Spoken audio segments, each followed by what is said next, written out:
Je sais pas comment vous vous situez niveau cahier de vacances. En tout cas, moi, pour l'été 2020, j'en ai acheté 1, 2, 3, 4, 5, 6, 7, 10.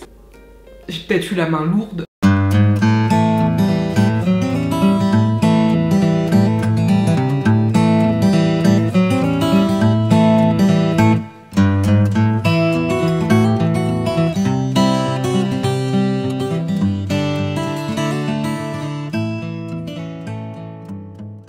Je vais les prendre les uns après les autres. N'hésitez pas d'ailleurs à me dire ce que vous en pensez et si vous avez des cahiers de vacances à me recommander. Ça sera avec plaisir que je les testerai entre guillemets. Et c'est tout, c'est parti.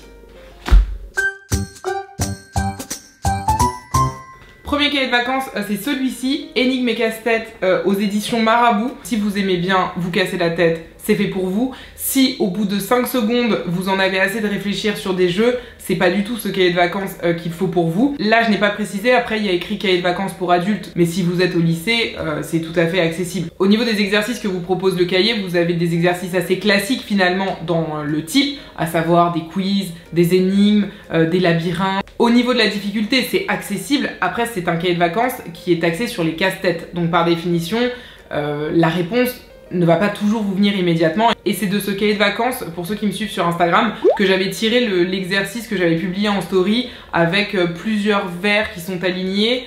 Certains sont remplis, il faut en déplacer un seul pour faire une suite. Bref, ce fameux exercice, je l'avais pris dans ce cahier de vacances. Deuxième cahier de vacances dont je voulais vous parler, c'est celui-ci, donc de la même collection que le précédent, sauf que celui-là est axé sur la mémoire. Vous avez énormément d'exercices variés, vous avez évidemment des quiz comme dans tous les cahiers de vacances, des jeux de logique, des jeux de mémoire et de mémorisation. Donc par exemple, on va vous mettre l'emploi du temps d'une famille, vous allez visualiser l'emploi du temps, essayer de le retenir, et ensuite vous allez faire d'autres exercices entre-temps. Et la page d'après, vous allez devoir restituer l'emploi du temps de la famille. Et un autre atout de ce cahier, c'est que dès les premières pages, donc vous avez des explications et en fait vous avez des petits logos qui vous expliquent quel type de mémoire vous faites travailler. Donc la mémoire visuelle, la mémoire verbale, etc.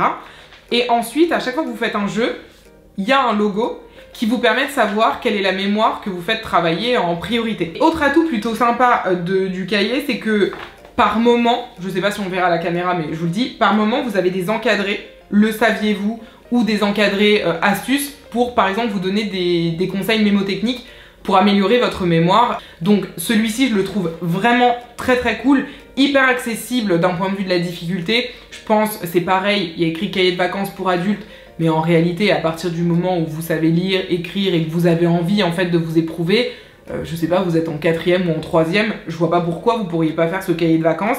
Il coûte 6,90 € comme le précédent. D'ailleurs, je crois que je vous ai pas dit le prix pour le précédent. Troisième cahier de vacances dont je vais vous parler, c'est le cahier de vacances Koh-Lanta. Moi-même, quand je l'ai acheté, je me suis dit, pourquoi t'as acheté ça? Deux raisons. D'abord, visuellement, il est hyper beau. Et je sais pas en quelle matière c'est fait, mais c'est tout doux. Je sais que ça paraît du détail, mais la preuve que ce n'est pas un détail, c'est qu'en tout cas moi ça m'a donné envie d'acheter. Je pense que je l'ai aussi acheté parce que j'ai pas fait mon deuil du fait que Claude n'ait pas remporté la dernière saison. Parce que justement, ce qui est bien avec ce cahier de vacances, c'est que c'est une aventure que vous faites. Ça veut dire que contrairement aux autres cahiers de vacances qu'on fait dans l'ordre qu'on veut, ça veut dire que vous pouvez jouer à la page 10, puis après vous n'aimez pas les exercices de la page 11, donc vous faites la page 30, etc. etc. Ce n'est pas possible avec ce cahier. Ce cahier, c'est une aventure, donc il faut le jouer dans l'ordre. Et ça reprend vraiment les standards de Koh-Lanta, c'est-à-dire que vous avez une équipe de 20 aventuriers. Donc là, vous avez toute la liste des aventuriers. Et il n'y en a qu'un qui gagnera à la fin. Et vous avez un certain nombre d'épreuves, des épreuves de confort, des épreuves d'immunité. Vous avez même l'épreuve des poteaux. Tout ça, évidemment, avec des quiz, des énigmes, des jeux de logique, etc. etc. Après, si je peux me permettre, j'aurais bien aimé qu'il y ait les vrais aventuriers, les aventuriers stars de Koh-Lanta dans le cahier Koh-Lanta. Autre cahier de vacances dont je voulais vous parler, c'est celui-ci, donc le cahier Burger Quiz, du nom de l'émission de télé que vous connaissez peut-être. Je ne suis pas du tout une inconditionnelle de cette émission, je crois que je l'ai d'ailleurs jamais regardé. Au niveau des exercices, vous en avez de tout type, vous avez des jeux de logique, vous avez des mots croisés, vous avez des points à relier, vous avez des coloriages, vous avez aussi des exercices un peu type maths qui vous font faire des calculs, mais toujours sous une forme un peu ludique. Et tout ça s'articulant évidemment autour des symboles du Burger Quiz, à savoir le burger et tout ce qui tourne autour, et évidemment les protagonistes du Burger Quiz, notamment Alain Chabat, que vous allez retrouver en divers endroits. Alors ce que j'ai trouvé plutôt bien avec ce cahier de vacances, c'est qu'il est assez adaptable en fonction des âges. En première page, on vous dit qu'il va de 3 à 178 ans. L'idée en fait c'est juste de dire que chacun peut y trouver son compte. Admettons que vous achetez ce cahier de vacances pour la famille, eh bien un enfant de 4 ans ou de 5 ans ne pourra pas faire tous les exercices, mais il y a certains jeux qui l'amuseront, notamment parce qu'il y a à l'intérieur des coloriages ou parce qu'il y a des jeux avec des gommettes. Et de la même façon, à l'intérieur du cahier de vacances, vous avez un petit fascicule. Bon, il n'est pas très épais, mais quand même, je crois qu'il fait 7-8 pages. Vous avez un petit fascicule à destination des adultes. Vraiment, je pense que c'est l'atout de ce cahier, c'est que chacun peut y trouver son compte. En revanche, il est un tout petit peu plus cher que ceux que je vous ai présentés juste avant, parce qu'il me semble qu'il est à 9,95 €. Comme je vous disais, à l'intérieur, il y a des gommettes, il y a des choses à coller, à décoller, il y a un petit fascicule séparé. Donc, ça me surprend pas qu'il soit plus cher que les autres. On en arrive à mon cahier de vacances chouchou de cette année. Je sais pas si c'est la première édition, s'il existait avant, si je suis passée à côté. Toujours est-il que cette année, je l'ai acheté. J'ai nommé le cahier de vacances Enquête criminelle. Je vous ai déjà expliqué que toutes les émissions d'enquête, toutes les séries d'enquête policières, de crimes, etc., c'est mon truc.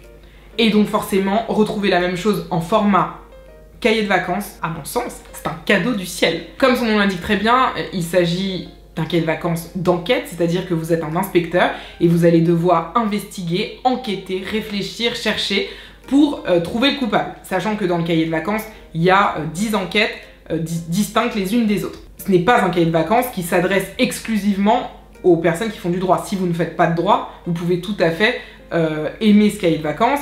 En revanche, c'est vrai que si vous n'aimez pas lire, c'est ce que je vous avais dit sur Instagram, c'est peut-être pas le cahier de vacances qu'il vous faut parce que les enquêtes sont intégralement restituées à l'écrit, ce qui fait qu'il y a énormément de choses à lire. Donc comment ça marche? On vous explique les prémices, donc c'est-à-dire un peu les faits, de quoi il est question. Ensuite, vous avez un paragraphe sur l'enquête. Ensuite, enfin un paragraphe. Ensuite, encore un onglet pour en savoir plus. Et puis vous avez des annexes. Dans les annexes, en fonction des enquêtes, vous allez retrouver des choses différentes. Par exemple, là, dans la première enquête, c'est une lettre de menace qui a été retrouvée dans le gilet de Francis, pardon, ça commence mal. Ensuite, vous avez des extraits du rapport balistique. Vous pouvez avoir des procès-verbaux, bref, on va vous mettre des annexes avec un peu les preuves, ou en tout cas les éléments que vous avez à disposition. Et avec tout ça, vous allez devoir résoudre l'enquête. Les enquêtes ne sont pas hyper faciles à résoudre, mais d'un autre côté, elles sont également accessibles. Enfin, vous pouvez aller au terme de l'enquête si vous vous posez, si vous réfléchissez. Je pense même que vous pouvez jouer à plusieurs. Donc l'idée est hyper originale. Après, il est peut-être moins ludique qu'un autre cahier de vacances où vous allez devoir faire des mots fléchés, relier des nombres, faire du coloriage. En fait, c'est un autre style. Mais dans son style, je le trouve trop bien. Niveau du prix, il n'est pas plus cher que les autres de la même collection d'ailleurs, puisqu'il coûte 6,90 €. Pour le prochain cahier de vacances, on reste dans la partie juridique avec le fameux cahier de vacances du droit ou le cahier de vacances pour réussir en droit, pour être exact. Ce cahier de vacances, je vous en avais déjà parlé dans une vidéo et sur Instagram, je crois même que j'en avais fait gagner, je sais plus si c'était l'année dernière ou l'année d'avant. Le cahier de vacances se présente vraiment comme étant à destination des bacheliers entamant des études de droit. Et c'est vrai, les exercices sont construits autour des matières de première année de droit, droit constitutionnel, introduction au droit, méthodologie, droit civil. Après, ce qu'il faut savoir, c'est que vous pouvez être en deuxième année, troisième année, quatrième année et l'acheter, hein, le cahier. Au niveau des exercices, vous allez retrouver des exercices classiques, type quiz, type rébus, type vrai-faux, des images à compléter. Il y a quelques exercices spécifiques au droit, donc par exemple, il faut compléter des syllogismes, ce type de choses. Sur le principe, je trouve ça plutôt pas mal parce que ça tourne autour de la matière juridique et ça fait réviser des notions, des concepts, tout ça en s'amusant. Simplement, c'est vrai que pour des bacheliers qui rentreraient en première année de droit ou même pour des premières années de droit, tout n'est pas évident et parfois, à mon avis, ils peuvent se sentir un petit peu perdus. Et l'autre bémol que j'ai, c'est que comme vous voyez, le cahier de vacances, je l'ai depuis 2018. Ça fait 3 ans que je l'achète. Et en fait, cette année, en préparant cette vidéo, je me suis rendu compte que c'est le même. On retrouve exactement les mêmes exercices. Alors parfois, les pages sont interchangées, etc. Mais ce sont les mêmes exercices, les mêmes noms, le même contenu. Et je trouve ça dommage. Je ne jette pas du tout la pierre. Il n'y a pas écrit nouvelle édition sur celui de 2020. Mais comme il y a écrit 2020, bah moi j'avais l'impression qu'il était nouveau. Sur celui de 2019, j'avais l'impression qu'il était nouveau par rapport à 2018. Et en réalité, il n'y a pas d'inédit ou peu d'inédit dans le cahier de vacances. Si en 2021 c'est le même, évidemment je ne le rachèterai pas. Je ne vais pas m'amuser à acheter un cahier à 10 € qui n'innove pas du tout. Ensuite, autre cahier de vacances dont je tenais absolument à vous parler, c'est ce cahier de vacances. Le cahier de vacances de Manu, ou plutôt de Monsieur le Président de la République. Ce cahier de vacances qui a été écrit par Charline Vanhoenacker, Guillaume Meurice et Camille, la dessinatrice. Au niveau de la forme, je l'ai trouvé vraiment sympa. Il est plus petit qu'un cahier de vacances classique. Il fait un peu livre d'école. En fait, c'est un cahier de vacances, si je devais le décrire, qui est piquant. Je peux pas le dire différemment. C'est-à-dire qu'il va reprendre des figures du monde politique ou des personnalités qui font polémique. Et en fait, il va les mettre en scène dans un certain nombre d'exercices. Alors, soit on n'aime pas, mais en tout cas, il est original, ça, on ne peut pas lui enlever. Pour que vous compreniez l'idée, je sais pas, à un moment, vous avez un exercice avec un policier, on vous dit « Ce gentil policier a écrit une lettre à un manifestant pour s'excuser ». C'est un truc comme ça. Et donc, ils vous mettent la lettre du policier avec plein d'erreurs et vous devez corriger. Donc, ça vous fait réviser votre français tout en ayant glissé un petit pic qui fait écho, évidemment, aux manifestations des Gilets jaunes et aux problématiques de violence policière qu'il y a pu y avoir. C'est plein de petits exercices comme ça, repris sur les thèmes histoire géo, SVT, physique, chimie, maths, mais à la sauce vraiment politique. Et comme je vous dis, le mot pour caractériser le mieux ce cahier de vacances, c'est piquant.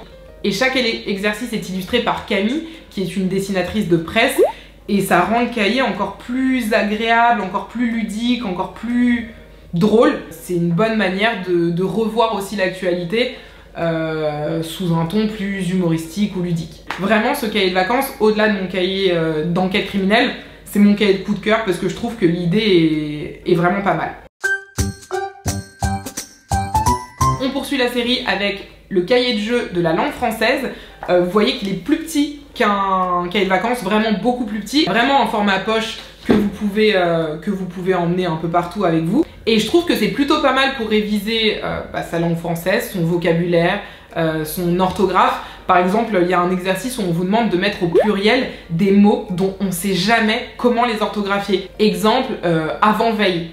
Avant-veille, comment ça s'écrit quand c'est au pluriel. Vous avez même des exercices sur la mythologie, sur la littérature, ou même des exercices avec des poèmes. Donc vraiment, en termes de type d'exercice, il est plutôt sympa. Et c'est une bonne occasion, en fait, de se réactiver en français, en littérature, et en vocabulaire, en orthographe. Et il coûte 6,95 €, donc généralement c'est le prix des cahiers de vacances. Pour ceux qui me suivent depuis un certain temps, vous le savez, ça fait 1000 ans que je suis censée faire des dictées, soit en live sur Instagram, soit sur YouTube, soit... J'ai pas encore trouvé le format, c'est un peu compliqué. Donc, en attendant, ce qu'on fait, on fait des quiz tous les mercredis de français. Toujours dans cette perspective de s'améliorer en français, de progresser en français ou de s'assurer qu'on est bon en français. J'ai acheté cet ouvrage Dictée, la compile de chez Hatier. Vous savez, Hatier, c'est eux qui éditent le Becherel. Il permet de faire des dictées, mais pas que, parce qu'il y a des exercices de français divers. Vous savez, les fameuses phrases à trous où il faut compléter avec par exemple un verbe conjugué. Vous avez des exercices d'orthographe divers et effectivement vous avez des dictées. Ça n'a rien à voir avec l'autre livre dont je viens de vous parler, puisque l'autre livre fait réviser le vocabulaire, la langue française, la littérature. Celui-ci, on est vraiment sur l'orthographe, la conjugaison, etc. Ok, c'est niveau 6e, 5e, 4e, 3e, mais puisque c'est à cette époque qu'on apprend les bases, ça me choque pas qu'on doive acheter, même en étant adulte, un cahier de niveau collège. Sachant que pour les dictées, si vous êtes seul, vous pouvez quand même les faire parce qu'il est prévu des dictées audio. Ça veut dire que vous vous connectez sur le site, vous écoutez la petite dictée, ce qui vous permet de la faire, et ensuite vous regardez la correction dans le cahier. Parce que faire ces dictées tout seul, sinon c'est un petit peu compliqué. Et j'ai acheté ça 10,99 €. Enfin, dernier cahier de vacances dont je voulais vous parler, c'est celui-ci. C'est le cahier de vacances Secret d'Histoire du nom de l'émission présentée par Stéphane Bern. Donc ce cahier de vacances, comme son nom l'indique très bien, permet de réviser l'histoire. Après, vous savez très bien comment ça marche. Si vous êtes un spécialiste et un féru d'histoire, il y a de fortes chances que vous trouviez peut-être ça trop facile, trop donné, etc. Pour d'autres qui ont moins de connaissances en histoire, ça peut être l'occasion de réactiver vos connaissances ou d'apprendre de nouvelles choses durant l'été. Vous avez des exercices hyper variés à l'intérieur, vous avez des quiz, vous avez des vrais faux, vous avez des images, donc le traditionnel jeu des 7 erreurs sur 2 images qu'on vous donne, vous avez des jeux un petit peu plus insolites entre guillemets. Par exemple, il y a un jeu dont je me souviens où vous devez, en fait vous avez plusieurs signatures et vous devez retrouver à quelle personnalité, roi, président, appartient chaque signature. Vous avez d'autres jeux qui font appel à des connaissances à la fois historiques et du coup aussi géographiques. Par exemple, vous avez une carte et on vous donne des noms de batailles et vous devez replacer la bataille sur la carte. Bah, c'est le dernier jeu que j'ai fait, ou plutôt le dernier jeu que j'ai essayé de faire. Après, j'ai refermé le cahier parce que très clairement, je pense que j'ai quelques lacunes. Et donc, j'étais très contente d'acheter ce cahier de vacances parce que je me suis dit, tu vois, c'est déjà une première étape vers la réactivation de tes connaissances. Voilà, cette vidéo est terminée, j'espère vraiment qu'elle vous a plu. N'hésitez pas à me laisser un commentaire pour me dire si vous aussi vous êtes touché par cette passion et cette folie des cahiers de vacances. Si oui, quel cahier de vacances vous avez acheté, et peut-être même que vous en avez à me recommander que j'ai pas listé aujourd'hui. Et voilà, et c'est tout en fait. Donc je vous dis à très bientôt pour une nouvelle vidéo.